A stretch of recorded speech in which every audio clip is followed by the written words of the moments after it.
एक समय की बात है। रामपुर नामक गांव में एक चूड़ी बेचने वाला रहता था। उसका नाम भीमा था। उसके परिवार में उसकी पत्नी कुसुम और उनके दो बच्चे माया और मुकुल रहते थे। भीमा और कुसुम दोनों मिलकर चूड़ियां बनाया करते थे। भीमा बाजार में उन चूड़ियों को बेचकर अपना और अपने परिवार का गुजारा करता था। भीमा का परिवार बहुत ही गरीब था। वो जैसे तैसे करके अपने परिवार का गुजारा कर रहा था। रोज की तरह जब एक दिन भीमा चूड़ी बेचने गया तो उस दिन उसकी बिल्कुल भी कमाई नहीं हुई थी, जिसकी वजह से भीमा बेहद दुखी हुआ। आज तो कोई भी चूड़ी खरीदने नहीं आ रहा। लगता है आज खाली हाथ ही घर जाना पड़ेगा। भीमा अपनी चूड़ियों का टोकरा उठाता है और घर जाने लगता है। दोपहर का समय था और बहुत तेज धूप पड़ रही थी। ऊपर से चूड़ी बेचते बेचते भीमा काफी थक भी गया था। भीमा से इतनी धूप में बिल्कुल चला नहीं जा रहा था, तो उसने सोचा क्यों न थोड़ी देर आराम कर लिया जाए।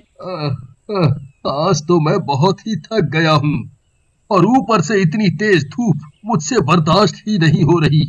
तभी भीमा को एक अच्छा खासा घना पेड़ दिखता है। हाँ? अरे वाह, इतना बड़ा पेड़ है।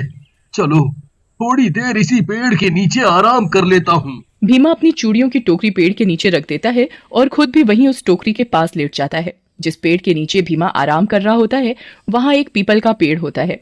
जिस पीपल के पेड़ पर एक चुड़ैल रहती थी। वो चुड़ैल बेहद डरावनी और भयानक थी। भीमा लेटे लेटे बस ऊपर देखता रहता है। आज तो मेरी बिल्कुल भी कमाई नहीं हुई। मैं घर जाकर कुसुम को पैसे कहाँ से दूंगा? वो तो बहुत नाराज होगी, पर मैं भी क्या करूं? अभी कोई त्योहार भी तो नहीं आ रहा जो औरतें चूड़ियां खरीदने आए। हाँ, अब तो जब तक कोई त्योहार नहीं आता तब तक ऐसे ही रहने वाला है।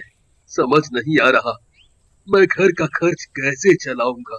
भीमा के मन में बस यही सब बातें चल रही होती हैं और तभी वहाँ ठंडी ठंडी हवा चलने लगती है। भीमा की आंख कब लग जाती है उसे पता ही नहीं चलता और वो गहरी नींद में सो जाता है। पीपल के पेड़ पर बैठी हुई चुड़ैल भीमा की सारी बातें सुन रही होती है। वो भीमा को बड़े प्यार से देख रही होती है और उसे भीमा पर बहुत दया आती है। अरे, ये आदमी तो बहुत परेशान दिखाई दे रहा है। बेचारा कितना थका हुआ है कि पल भर में सो गया। तभी चुड़ैल की नजर भीमा की टोकरी पर पड़ती है। वाह, कितनी सुंदर सुंदर चूड़ियां हैं। इस आदमी की पत्नी तो कितनी खुशनसीब है। वो तो रोज नई नई चूड़ियां पहनती होगी। इतनी सुंदर चूड़ियां देखकर चुड़ैल का भी मन चूड़ियां पहनने का करने लगता है और वो पेड़ से उतरकर टोकरी के पास बैठ जाती है। चुड़ैल टोकरी से चूड़ियां निकाल निकाल कर पहनने लगती है। कितनी सुंदर चूड़ियां हैं, फिर भी इसकी चूड़ियां कोई नहीं खरीदता। अजीब बात है, कितनी सुंदर सुंदर रंग है। अरे, ये लाल वाली चूड़ियां तो बहुत ही सुंदर है और ये नीली, ये तो इससे भी ज्यादा सुंदर। समझ ही नहीं आ रहा कि कौन सी सबसे सुंदर है। क्यों ना मैं एक काम करूं, मैं इस आदमी के साथ इसके घर ही चली जाती हूँ। मैं अपने जादू से इससे भी सुंदर सुंदर चूड़ियां बना दूंगी कि कोई भी लिए बिना नहीं रह पाएगा और फिर मुझे रोज अलग अलग और सुंदर सुंदर चूड़ियां पहनने को मिल जाएंगी। चुड़ैल वहीं पेड़ के पीछे जाकर छुप जाती है और भीमा के उठने का इंतजार करती है। थोड़ी ही देर बाद अचानक भीमा की आंख खुलती है।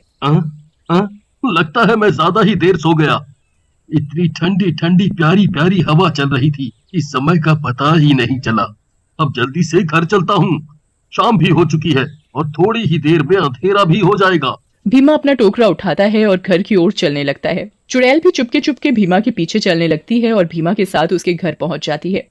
भीमा घर पहुंचकर अपनी पत्नी कुसुम को आवाज देता है। कुसुम, ओ कुसुम, कहाँ हो? हाँ, अभी आई। ये लो कुसुम, आज की कमाई के पैसे। चूड़ियां बेचकर आज मेरी ज्यादा कमाई नहीं हुई। जो कमाई हुई है उसके पैसे रख लो।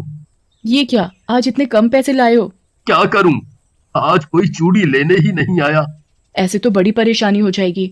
माया और मुकुल की स्कूल फीस भी देनी है, घर का राशन भी नहीं है। कैसे होगा सब? पता नहीं भगवान हमारे साथ कैसे कैसे खेल खिला रहा है। अब तो हमारा भगवान ही मालिक है। तुम चिंता ना करो, मैं और ज्यादा सुंदर सुंदर चूड़ियां बनाऊंगा जिससे ज्यादा कमाई हो सके। और तुम ये सब बातें छोड़ो और ये बताओ कि बच्चे कहाँ हैं? वो तो आपकी राह देखते देखते खप के सो गए। भीमा और कुसुम की सारी बातें चुड़ैल सुन रही होती है। ये बेचारे तो बहुत गरीब हैं। इनका तो पेट भी बड़ी मुश्किल से भरता होगा। मुझे भीमा और कुसुम के लिए कुछ न कुछ करना चाहिए। भीमा और कुसुम सो जाते हैं और अगली सुबह जल्दी उठ जाते हैं। मैं जल्दी जल्दी घर का सारा काम निपटा लेती हूँ, फिर उसके बाद में चूड़ियां बनाऊंगी। अच्छा, जल्दी खाना लगा दो। वैसे ही आज बहुत देर हो चुकी है, मुझे चूड़ी बेचने भी जाना है। जी अभी लाई। और भीमा खाना खाकर चूड़ी बेचने चला जाता है। चुड़ैल भी भीमा के साथ साथ पीछे पीछे चली जाती है। इसका पता भीमा को बिल्कुल भी नहीं लगता कि चुड़ैल उसके साथ जा रही है। अरे वाह, आज तो भीमा की टोकरी में बहुत सारी चूड़ियां हैं। मैं इनमें से एक एक करके सारी चूड़ियां पहनूंगी। भीमा बाजार पहुंचता है और आवाज देने लगता है। चुड़ैल भी वहीं टोकरे के पास बैठ जाती है। चूड़ियां ले लो, हरी नीली पीली सुंदर सुंदर चूड़ियां ले लो, रंग बिरंगी प्यारी प्यारी चूड़ियां ले लो, चूड़ी वाली, चूड़ी वाली। भैया, अरे ओ चूड़ी वाले भैया, जरा इधर तो आना, मुझे चूड़ियां लेनी है, दिखाना तो कैसी कैसी चूड़ियां हैं। अभी आया बहन जी, ये देखो लाल लाल चूड़ियां, कितनी सुंदर है ना बहन जी, आपकी गोरी गोरी कलाई पर बहुत सुंदर लगेंगी। बताओ कितने दर्जन दे दूं? अरे नहीं भैया, मुझे ये हरी वाली चूड़ियां तो दिखाना। अभी दिखाता हूँ बहन जी, ये देखो हरी हरी हरियाली चूड़ियां, है ना सुंदर? हाँ ठीक है, पर ज्यादा सुंदर नहीं है। और भी सुंदर सुंदर चूड़ियां हैं। आप ये नीली वाली ले लो, आपकी गोरी गोरी हाथों में बहुत ही सुंदर लगेंगी। नहीं नहीं, मुझे ये हरी वाली दे दो। भैया आप ना थोड़ी और अच्छी चूड़ियां लाया करो, जो देखते ही पसंद आ जाए। जी बहन जी। अच्छा ये लीजिए आपकी चूड़ियां। कितने पैसे हुए? जी 50 रुपए। औरत भीमा को पैसे देती है। मैं अच्छी अच्छी चूड़ियां कैसे बनाऊं? सब लोग डिजाइन वाली चूड़ियां मांगने लगे हैं। अच्छा, तो अब सबको और सुंदर चूड़ियां चाहिए। चूड़ी वाले, चूड़ियां ले लो, सुंदर सुंदर चूड़ियां ले लो, रंग बिरंगी प्यारी प्यारी चूड़ियां ले लो, चूड़ी वाले, चूड़ी वाले। तभी कुछ और औरतें चूड़ियां खरीदने आती हैं, पर उन औरतों को चूड़ियां पसंद नहीं आती। भैया चूड़ियां अच्छी नहीं हैं, ये सभी तो पुराने डिजाइन की हैं। ले लो बहन जी, सस्ते में दे दूंगा। नहीं नहीं, हमें नहीं लेनी। कोई भी उसकी चूड़ी नहीं खरीदता और भीमा की कोई कमाई नहीं हो पाती और भीमा बहुत दुखी होता है।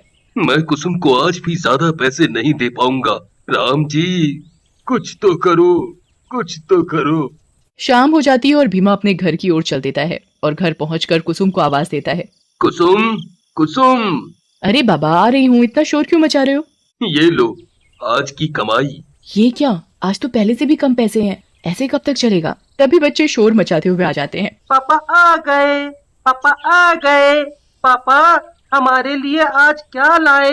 ओहो, मैं तो आज तुम्हारे खिलौने लाना तो भूल ही गया, कल पक्का लेकर आऊंगा। यूं ही बच्चों से तुम कब तक झूठ बोलते रहोगे? कम से कम तुम बच्चों के आगे तो कुछ मत बोलो। मैं और सुंदर सुंदर चूड़ियां बनाऊंगा, सब कुछ सही हो जाएगा। हाँ, सब कुछ सही हो जाएगा। चुड़ैल भीमा और कुसुम की सारी बातें सुन रही थी। क्यों ना मैं सुंदर सुंदर चूड़ियां बना दूं, जिससे भीमा, कुसुम और बच्चों को पैसों की दिक्कत ना हो सके। ये काम मैं आधी रात में ही कर दूंगी, तब सभी लोग गहरी नींद में भी सोए हुए होंगे और किसी को पता भी नहीं चलेगा कि ये चूड़ियां मैंने बनाई हैं। आधी रात में चुड़ैल बहुत ही सुंदर सुंदर चूड़ियां बनाने लगती है और वो बहुत ही सुंदर चूड़ियां बनाकर चुपचाप रख देती है। अगली सुबह कुसुम उठती है तो हैरान हो जाती है। अरे वाह, इतनी सुंदर चूड़ियां, ये तो बहुत ही खूबसूरत हैं। लगता है रात में ये चूड़ियां इन्होंने बनाई हैं। अब तो पक्का ये चूड़ियां सब औरतें खरीदेंगी। चलो मैं इसे कपड़े से ढक देती हूँ, वरना गंदी हो जाएंगी। कुसुम को लगता है कि चूड़ियां भीमा ने बनाई है। अरे कुसुम, जल्दी से खाना लगा दो, फिर मुझे चूड़ियां बेचने भी जाना है। अभी लाई। भीमा चूड़ियां बेचने निकल जाता है और चुड़ैल भी भीमा के पीछे पीछे निकल पड़ती है। बाजार पहुंचकर भीमा अपना टोकरा सर से नीचे रखता है और टोकरे के ऊपर से कपड़ा हटाता है। अरे आज तो कुसुम ने बड़ी सुंदर सुंदर चूड़ियां बनाई हैं। भीमा को लगता है कि चूड़ियां कुसुम ने बनाई हैं। भीमा को लग रहा है कि ये चूड़ियां उसकी पत्नी कुसुम ने बनाई है और कुसुम को लगता है कि चूड़ियां भीमा ने बनाई है। पर ये चूड़ियां तो मैंने बनाई है। चूड़ियां ले लो, हरी नीली पीली सुंदर सुंदर चूड़ियां ले लो, चूड़ी वाली। तभी गांव की औरतें भीमा की आवाज सुनकर आ जाती हैं। अरे भीमा भाई, क्या बात है, आज तो चूड़ियां बहुत ही खूबसूरत हैं। हाँ वाकई में चूड़ी बहुत ही सुंदर है। मुझे ये हरी वाली दे दो, मुझे ये लाल वाली, मुझे ये पीली वाली चूड़ियां दे दो। देखते ही देखते भीमा की सारी चूड़ियां बिक जाती हैं। भीमा मन ही मन बड़ा खुश होता है। चुड़ैल भी भीमा के लिए बहुत खुश होती है। चलो अब धीरे धीरे भीमा के परिवार की सारी मुश्किलें दूर हो जाएंगी।